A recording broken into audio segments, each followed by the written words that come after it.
I've been practicing medicine for over 25 years, and I've seen it. The world is hurting, people are sick, and even with our greatest scientific discoveries and technological breakthroughs, trends in health are not getting better. We weren't designed for this. This world as we know it, it's not our home. But there is a remedy. Our Creator designed us to be resilient creatures, and He's given us clues in the scriptures that have dramatic implication for our lives today. Let's talk about biblical prescriptions. Let's take a serious look at living as God intended. Are you ready? Let's get well, and let's go home. Welcome to the Biblical Prescriptions for Life podcast presented by Heartwise Ministries. I'm your host, Nick Evanson, here with Dr. James L. Marcum, author of the 7-week Bible study program, Biblical Prescriptions for Life. On today's program, we'll be discussing something that many of us overlook every day, and that is the effect that words have on our health.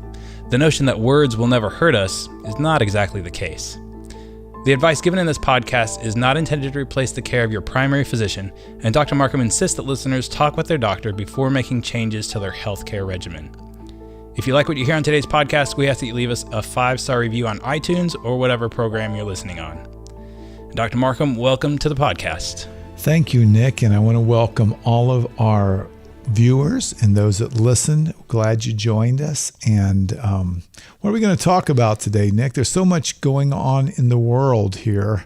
I had some surgery this week. Did you know that? Yeah, I was actually just going to ask you about that. What did you have done?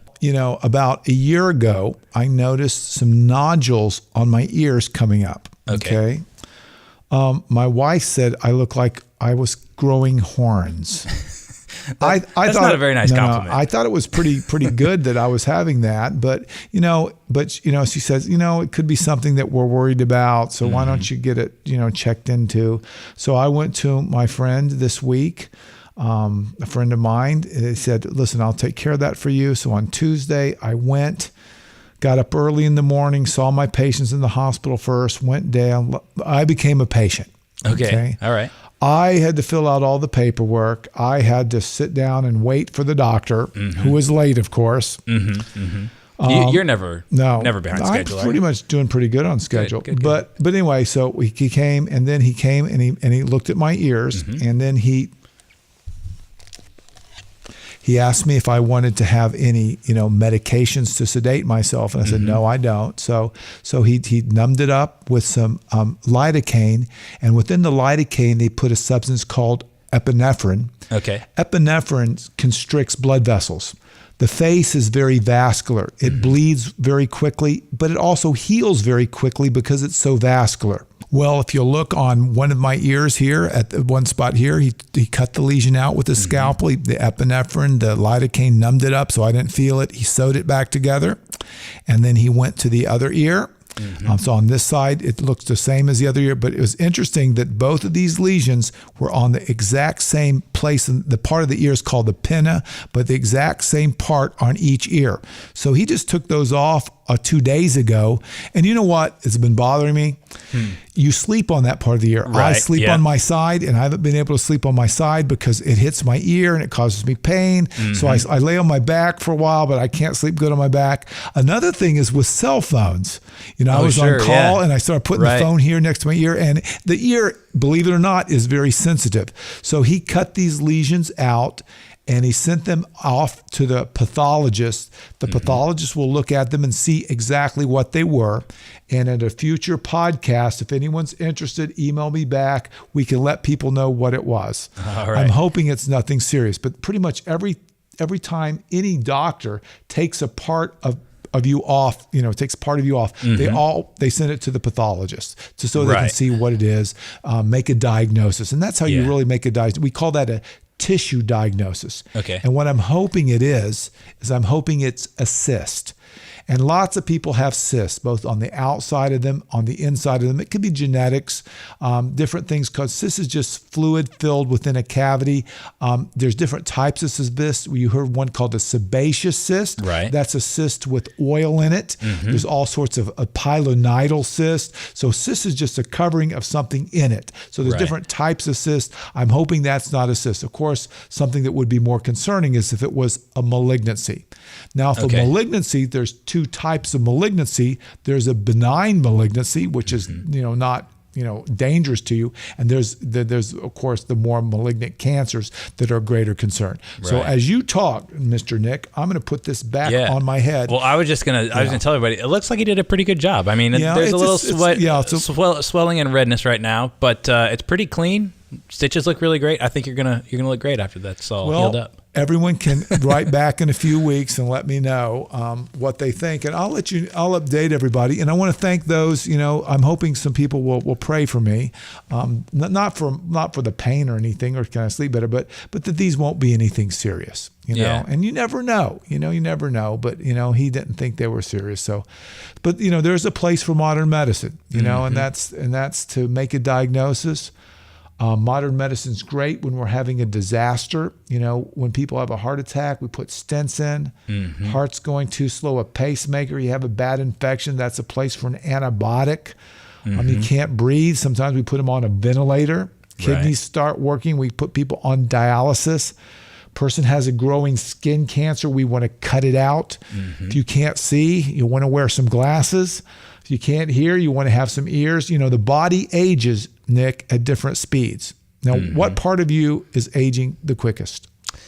Man, that's a great question. The part that I know about, I'll go with that. The part that I know about is maybe my left knee, because I have an old knee injury, and sometimes that'll give me a little trouble. But everyone out there, bodies age at different rates, and the more stress you have on the body tends to activate genetic aging.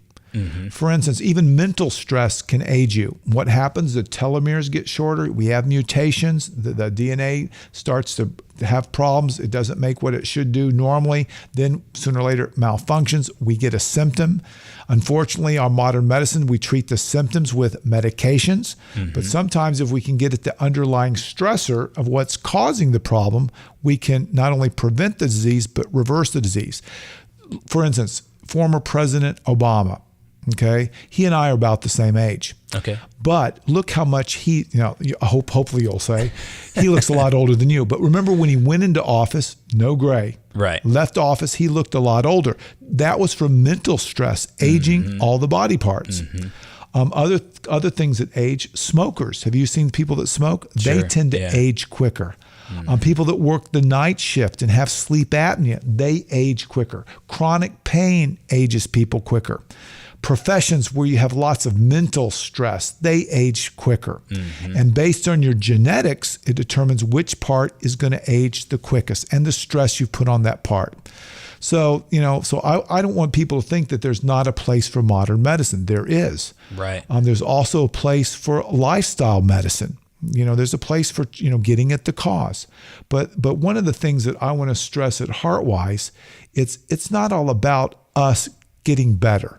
Right. What it's about, we were really designed by a creator to serve him, to be with him. That's really what life is about. And as we recognize this, we understand that sometimes our Heavenly Father uses our weaknesses so he can be strong. Sometimes he uses illness to heal us and get us to depend on him, because he's looking at the big picture. And the big picture is he wants to be with us forever. And we want to be with his love and in his companionship forever.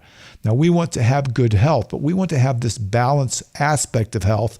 I just see, Nick, so many people come in and they're scared to death nowadays. Right. The media, the television, the internet, even Facebook and YouTube and those kind of things. It scares people. They don't know what to believe. Or unfortunately, they believe everything.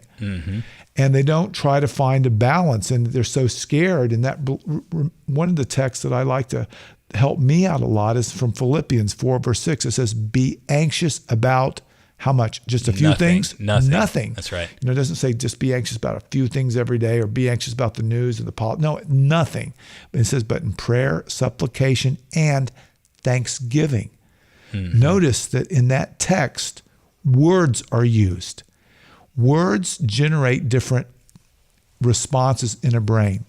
For instance, if I call someone a loser, how does that, if I said, Nick, you're a big loser, How would you Come feel? on, doc, don't do that. No, That hurts. you would feel bad, but there's real chemistry behind that. Right. You know, Yeah. Your stress chemistry might goes up, things in your heart might, go faster, it might stress, but there's real chemistry in words. And that's one of the things I wanted to talk a little bit about today is words, how words affect the physiology, and words can be a biblical prescription for life. Do you remember the text in Proverbs? I do actually. You wrote a newsletter on this verse, and it was Proverbs 16:24. Pleasant words are like honeycomb, and sweetness to the soul, health to the bones. Yeah. So let's break down that text a little bit. Sweetness. Mm-hmm. When you think of sweetness, what does that do to you? Is that a good word for you or a bad word for you? It's a good warm fuzzy feeling. Yeah. That I get when I think about sweetness is a good.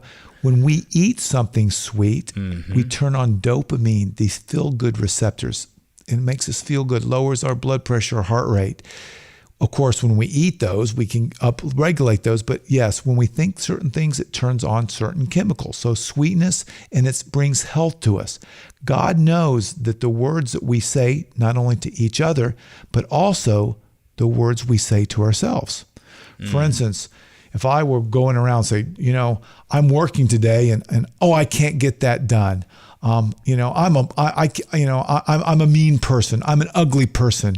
I'm no good. I'm terrible. The words we internally say to ourselves also changes our very chemistry as well.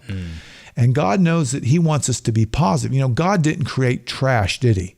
No. No, He created us each valuable. And as we see this and we use internal words to help ourselves be positive, and we take that and use words to help other people, to build them up. We don't want to say negative to people. We want to be positive. Of course, you have to be honest, but just little words like some people say, I'm worried, I'm stressed out. Well, maybe a nicer word would be, I'm concerned.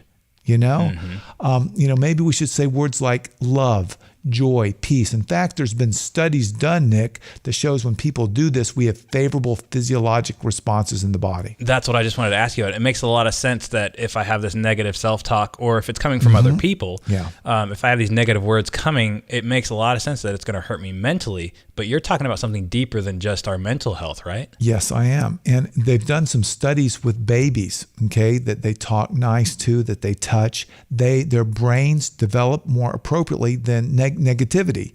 And if you look at people that have been abused with words, they have low self-worth, these negative words, then you can see that there's real truth to this text in Proverbs.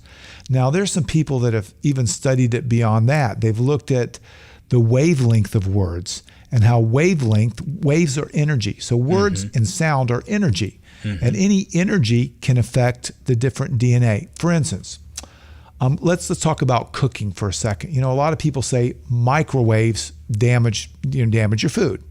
But any type of energy, whether it be microwaves, sound waves, affects electrons. Have you heard that? Right, yeah. And if it shakes up electrons, lots of energy, these electrons move, and we have things like ions form and different chemical reactions. So for instance, when you're cooking foods, the higher energies tend to damage the foods and take more than that. The same with words. A lot of people hypothesize, well, when you talk loud and talk mean, and with that, it also has some damaging energy that affects the DNA in ways that we can't even comprehend because we don't have the technology to understand it at this time. Yeah, so we're talking more than just our own mental response to the words they're saying. Exactly. There's actually some, possibly, yes, some physical. Right, from the way the words, the energy hits our DNA, reacts with our DNA, maybe changes a telomere or an electron here or there. We don't understand that because we don't have the technology. But 50 years ago, we didn't have the technology to understand how stress makes our telomeres smaller. But now we do. The field is called epigenetics. So there's lots of biblical prescriptions in the Bible where God tells us something and we say, well, how does that change our physiology? Well, this is another example that I expect sooner or later, if we stay here long enough, we're going to have the technology to once again to prove that God's words are true and we're trying to apply them to our lives. So I want to encourage everyone here to be careful with the words they use, choose them carefully, try to be positive, and if you find yourself negative, self-talking, try to ask God to help you overcome that, because that could actually be putting stress on the body. That stress could cause changes in our DNA, could cause us to age quicker, have a problem, and need modern medicine, which has its own limitations. Yeah. This kind of makes me think of Jesus' example. He's recorded as speaking to many large groups in the Bible and also to one-on-one, just individual conversations. But can you think of how many times it was recorded that Jesus spoke harshly to people? Well, I don't know. I just can't remember that many. I know he spoke sternly a couple times. Mm-hmm. Remember when he was in the temple? And they were using his home, right, where he was supposed to live, and they were sort of buying and selling. He was stern with that, but I have a hard time thinking that he was ever not appropriate. Yeah, with words, right. I just can't think he ever was. And I wish, and if you look at the way he did things in the Bible, the way he phrased things, the way he used words, that's our example of how careful we should use words. And sometimes the best word is the word left unsaid. Just because it comes to our brain doesn't mean we need to say it, And, if someone says, how am I doing today? You want to be honest with them, but at the same time, you want to choose your words carefully, because you don't want to say a lot of negative words that may hurt someone else in ways that we don't really understand. Yeah. So words are important. They are biblical prescriptions for life. So I got to ask you for some advice now. This isn't necessarily medical, but it plays into today's topic. You have a couple teenage kids. Oh boy! And you've been parenting for a number of years here, and I've got two young toddler boys. They're Hayden and Corbin. Their ages almost 3 now and 1.5. So sometimes I have to use the word no. Yes. Frequently. Okay. And sometimes when they're not paying attention, not listening, they just want to play, I have to get a little bit stern with them. Is that, and I feel guilty about it sometimes because I feel like maybe I use no too much. Is that problematic, do you think? It could be, depending on how they respond to that word. Okay. For instance, no is a negative word. And if all you hear is no, you're going to have negative vibes. Okay. Yeah, right. But if you look at what Christ wants for us, Christ says he wants what's best for us. So sometimes he says, gives us negative words to protect us and love us. But when he has our hearts, we understand where those negative words are coming from. When he has my heart and he says, listen, I don't think you should do those type of things. I know it's for my best. I know he loves me. He has my heart. So I'm going to take those words different than if he didn't love me. So if your children know that you love them, if you have their hearts, then they're going to take those no words better than if they don't know you love them and have the heart. So I think if they understand, kids don't understand as much as everyone else does. Sure, yeah. But if they know you love them and this is for their best good and there's a reason behind it, it's just some not arbitrarily no, then I think that's more beneficial than if someone says, well, he's just saying it, there's no reason, there's no love behind it. So I think it's not so much what you say sometimes, it's why you say it. And if people can understand why you're saying that, you're saying in things, you're loving them, you're not judging them, you want them to have better life, better safety, I think it's okay to say no. But I would say, I wouldn't say no all the time. I might ask a question. Is this a good idea, Corbin? What might happen if you did this over and over and over? Right. You know, ask them questions. Have them answer the questions for you. Sometimes that can help get their hearts. I do that with patients all the time. Yeah, I was just going to ask. Yeah. I mean, you probably have a lot of patients that you have to suggest other lifestyle choices for them. I said, you've had a heart attack. Do you remember? Do you remember how you felt when you were going through that? The fear, the anxiety you had. Did you enjoy that feeling? Well, what are some things that you think might help you not have those feelings again? So it's not so much what you say, it's how you wrap it. And if you wrap the truth in love like Christ did, people accept it, even when it might have a a negative connotation. People don't see it as negative. They say, he's just trying to help me. These are the words he's using to express that. Looking out for what's best for me. Yes. And I think if you do that with kids and everything, I think they understand and it all works out. The easiest thing to do is though say, don't do it, go to bed. And don't give them the reason, and don't spend that little extra time to let them know that you love them, that you care about them. And that's what I'm hoping people are here watching our podcast is to realize, we want you to feel loved and cared. And if you have questions, we're here to help you. We're here to pray for you. Not that we have all the answers, but we know a great physician that does have the answers for your life. And we want you to turn to him to help you learn to how to use words better to improve not only your physiology, but the way you actually affect the world. Yeah. I'm going to have to start looking for some more creative ways to say no to my kids rather than just using the word no. Well, sometimes, Nick, we get so busy that we don't think about the littlest things that we do in life, like words.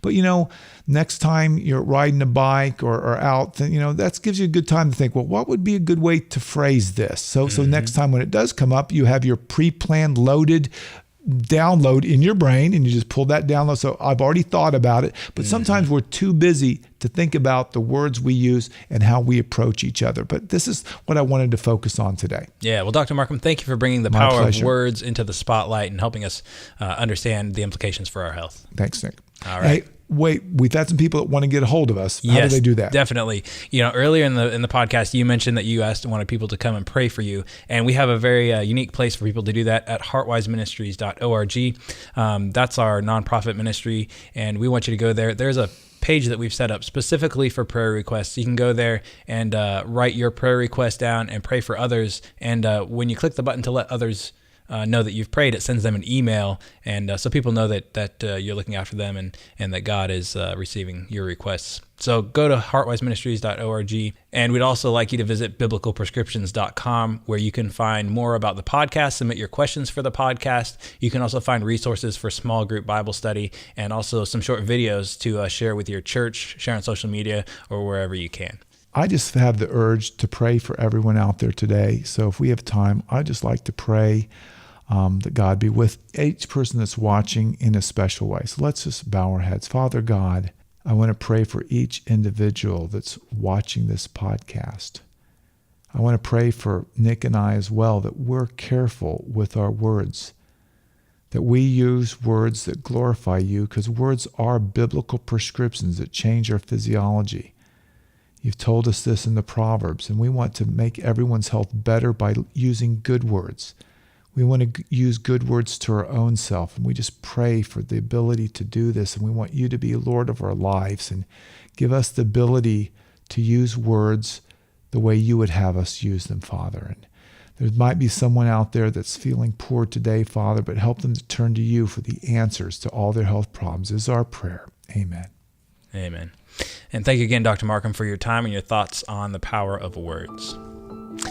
If you have any questions or comments about the podcast, we want you to visit biblicalprescriptions.com/podcast, and you can submit your questions there, and we'll try and get to them on a future episode of the program. And we also want you to give us a 5-star review on iTunes if you like what you're hearing, and that'll help other people learn about the podcast. Thanks so much. We look forward to meeting you again next week here on the podcast, where we're going to learn more about getting well and going home.